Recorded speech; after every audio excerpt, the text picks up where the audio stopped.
Do you ever catch yourself analyzing something for so long that you feel exhausted just from thinking? Replaying one situation 100 times in your head? Questioning every decision you make, even the smallest ones? If so, you're not alone. Today we're going deep into the psychology of overthinking, understanding why we actually do it, and most importantly, how to break this exhausting loop. But before we start, if you enjoy this kind of content and want to support the growth of the channel, please leave a like and subscribe. Overthinking isn't just thinking a lot. It's the moment when thinking stops being a tool and starts becoming an obstacle. Instead of helping, it blocks you. It's that state where a single thought keeps circling back like a song stuck on repeat, a conversation replay, a possible mistake, a worry about what someone thought of you. And the longer you analyze, the more things begin to feel like problems. And here's the most interesting part. Psychology says that overthinking is a protective mechanism. Your brain isn't trying to harm you. It's trying to protect you. When it doesn't have certainty, it starts creating what-if scenarios to prepare you for every possible outcome. When you fear making mistakes, it turns on analysis mode, because analyzing feels safer than acting. And when you feel overly responsible, your brain tries to predict everything, so no one is disappointed, nothing goes wrong, and you stay in control. The problem is, that control is an illusion. The more you try to hold on to it, the more helpless you feel. Overthinking affects your daily life more than you might think. It makes decision-making harder, drains your energy, destroys creativity, and turns even simple tasks into something overwhelming. Relationships become more complicated because you analyze every word and every pause in a message, and suddenly you realize you're living either in the past or the future, but almost never in the present moment. The good news: you can get out of it. And it's not about thinking less. That doesn't work. It's about teaching your brain new habits and regaining a sense of peace. The first step is noticing the moment when it begins. Overthinking never appears out of nowhere. It always has a trigger, a word, a memory, a situation, uncertainty, an expectation.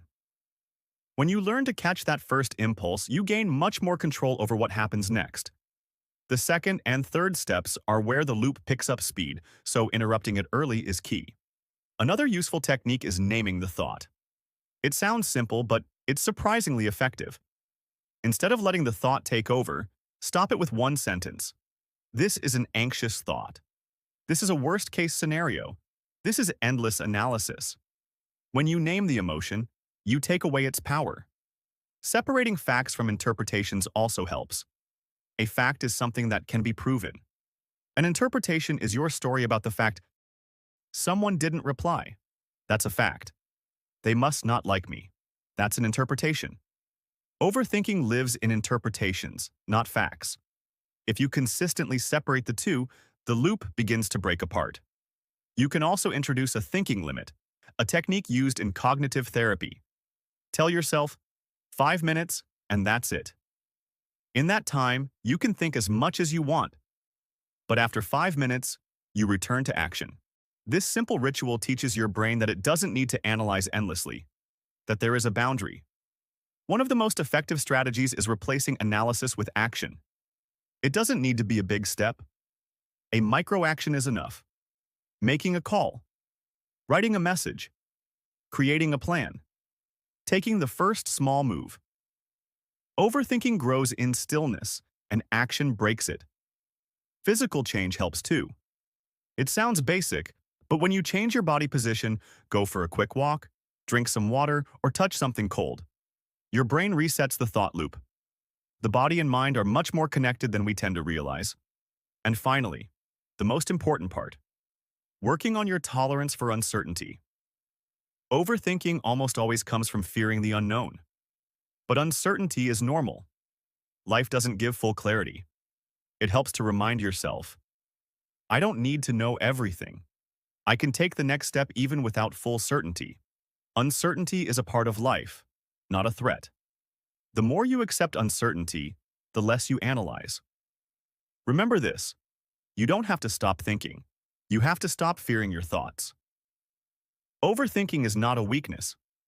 It's a sign that your mind is active and trying to protect you. just not in the most effective way. But you can teach it to work differently. You can regain your peace, and you can learn to trust yourself more than your fears. Let me know in the comments what overthinking looks like for you. What do you struggle with the most? What drains your energy?